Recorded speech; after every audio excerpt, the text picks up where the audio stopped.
Hebreo 4. Ny fitsaharana ampanantenaina ny mpino. Hebreo 4 ny andininy voalohany hatramin'ny 7. Koa na dia mbola misy teny fikasana fa hiditra any amin'ny fitsaharany aza isika, dia aoka isika hatahotra fandrao mba misy ao aminareo to tsy mahatratra izany.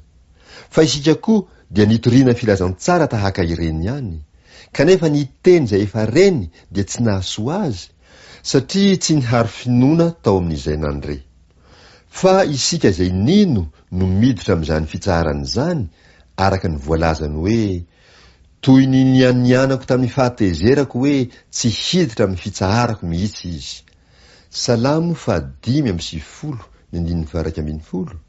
Na dia vita hatramin'ny nanorenana izao tontolo izao aza ny asa. Fa nilaza ny andro 7 izy eo amin'ny teny anankiray araka izao. Ary Andriamanitra nitsara tamin'ny asany rehetra tamin'ny andro 7. Genesis 2:2 ny 7. Ary amin'izao koa tsy hiditra amin'ny fitsaharako mihitsy izy. Salamo 5:20 ny 1:10.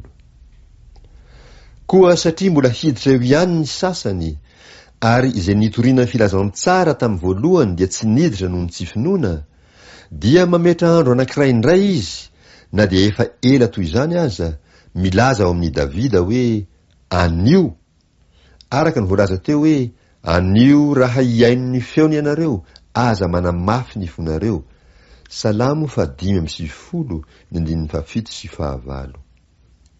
Fa raha Josoa no nanome azy fitsaharana, dia tsy mba ho nilaza andro hafa izy tao aorianan'izany. Koa dia mbola misy sabata fitsaharana ho an'ny olon'Andriamanitra. Fa izay niditra tao amin'ny fitsaharany, dia izy koa no nitsahatra tamin'ny asany, tahaka an'Andriamanitra tamin'ny azy. Koa aoka isika hazoto hiditra amin'izany fitsaharany izany, fandrao hisy olona latsaka amin'ny tsy finoana tahaka izany koa. Fa velona sy mahery ny tenin'Andriamanitra, ka maranitra noho ny sabatra roa lela, ka manindrona hatramin'ny fampisarahana ny aina sy ny fanahy, ary ny tonona sy ny tsoka, ka mahay mamantatra ny eritreritra sy ny fisainany fo.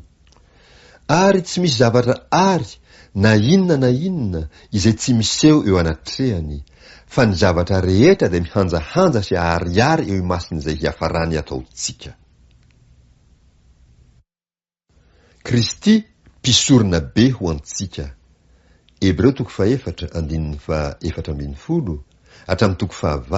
ny 1:4.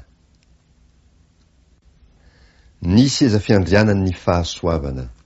Hebreo 4:4 ny 1:4 hatramin'ny 5:4. Koa satria isika manana mpisorona be lehibe, izay lasa namaky ny lanitra, dia Jesosy, zanak'Andriamanitra, aoka isika hiazona ilay efa nekentsika.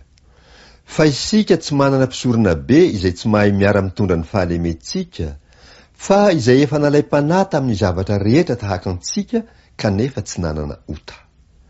Koa aoka isika hanatona ny seza fiandrianan'ny fahasoavana amin'ny fahasahiana, mba hahazoantsika famindrampo sy hahitantsika fahasoavana ho famonjena amin'izay andro mahory.